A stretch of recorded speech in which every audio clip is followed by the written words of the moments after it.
evening and welcome to TV Tuần-san News of the Week. My name is Emma Doe.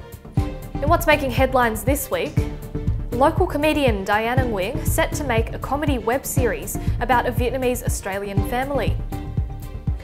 An explosion at the reopened Formosa steel plant. And the Netherlands' Queen Maxima visits Vietnam.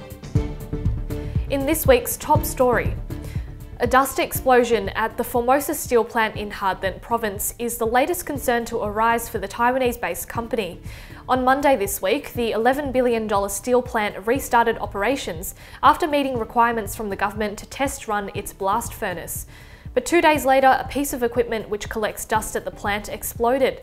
The executive vice president of Formosa told Reuters News that there was no resulting fire or casualties and that it was working to fix the problem.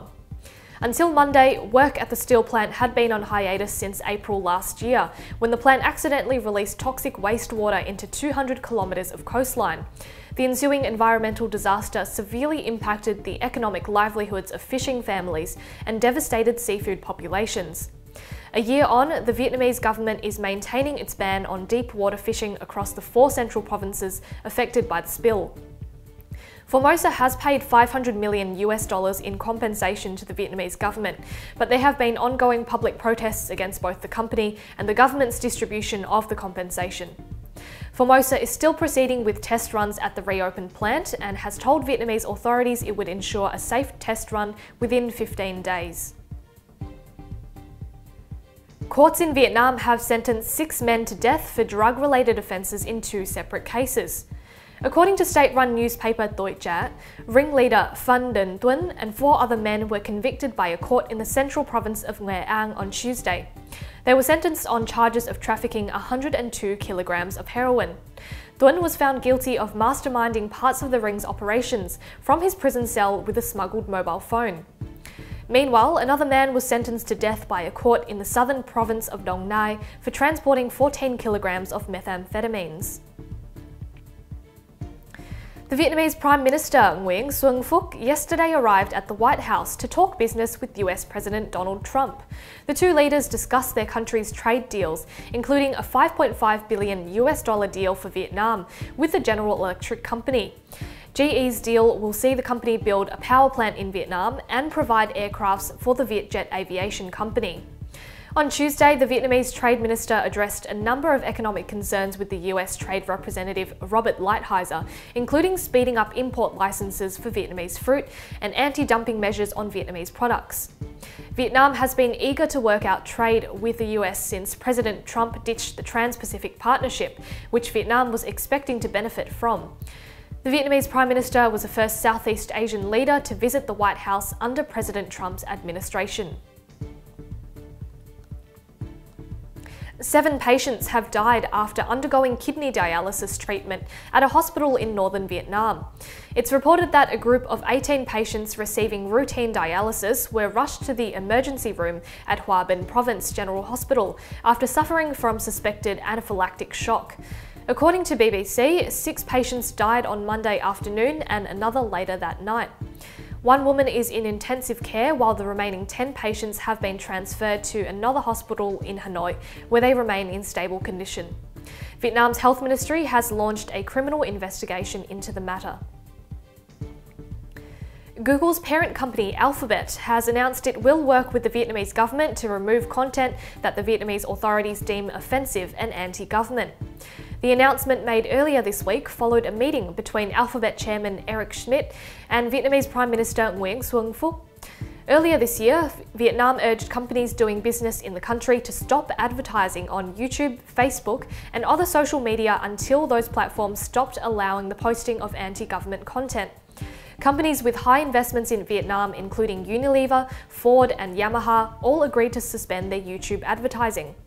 The latest announcement from Google suggests that the Vietnamese government may well succeed in convincing multinational companies to block so-called toxic information on the internet. Taiwanese officials have rescued at least 17 Vietnamese children, allegedly victims of human trafficking. Last week, over 150 investigators and prosecutors from the country's National Immigration Agency conducted a series of raids, arresting 17 couples from both Taiwan and Vietnam that were part of a child smuggling ring. They found forged documents reportedly used to bring the Vietnamese children into the country to work on farms. It's believed 11 of the children aged between the ages of 5 and 13 were brought into Taiwan to live with people posing as their parents. The investigation has been handed over to a district prosecutor's office, where the arrested suspects have been charged with human smuggling and passport offences. A Vietnamese father and son have been arrested and charged in Cambodia for attempting to transport close to 6 kilograms of crystal methamphetamines out of the country. The two Vietnamese suspects have been identified as 47-year-old Nguyen Van Yang and his son, 20-year-old Nguyen Van Phuoc from Vietnam's Đồng Tháp province. State media reports both men deny knowledge of the drugs and have claimed that they were asked by someone else to send the package from Phnom Penh to Vietnam. The two have been charged for drug possession and trafficking. Hong Kong Marine Police have arrested 5 illegal Vietnamese immigrants and 2 suspected human smugglers from mainland China after intercepting a suspicious speedboat near an uninhabited island in Sai Kung district. The arrests came on Tuesday morning after officers chased the boat for refusing to stop upon request. According to local media, the mainland Chinese smugglers attempted to escape by jumping into the sea but were caught. Among the 5 illegal Vietnamese immigrants was a man, 3 women and a 1-year-old girl. They have been charged with unlawful entry. The people smugglers have also been charged with various offences, including endangering other people's safety at sea. Queen Maxima of the Netherlands has been touring Vietnam this week. On Tuesday, she was photographed while on tour on a farm in the central highland city of De Lac. The 46-year-old Dutch monarch was in Vietnam for 3 days as part of her role as the UN Secretary-General's Special Advocate for Inclusive Finance for Development. While in De Lac, she also visited a grocery store that provides loans for entrepreneurs. Before she met her royal husband, the Argentinian-born Queen Maxima had a degree in economics and worked at HSBC in New York. Back to news in Australia. Local comedian and actor Diana Nguyen is on a mission to immortalise the Vietnamese family experience on film. Diana is currently in the works to produce a web series called Phi and Me, based off her YouTube skits and live comedy shows of the same name. Diana told Tuần-san that recent shows like Fresh Off the Boat and The Family Law had made bold steps to represent Chinese immigrant communities, but audiences are yet to see the dynamics of a Vietnamese family make the small screen. To raise funds for her web series, Diana is staging a performance night with a lineup of special guests including Hung Le, Candy Bowers, Gabe Hogan and many more.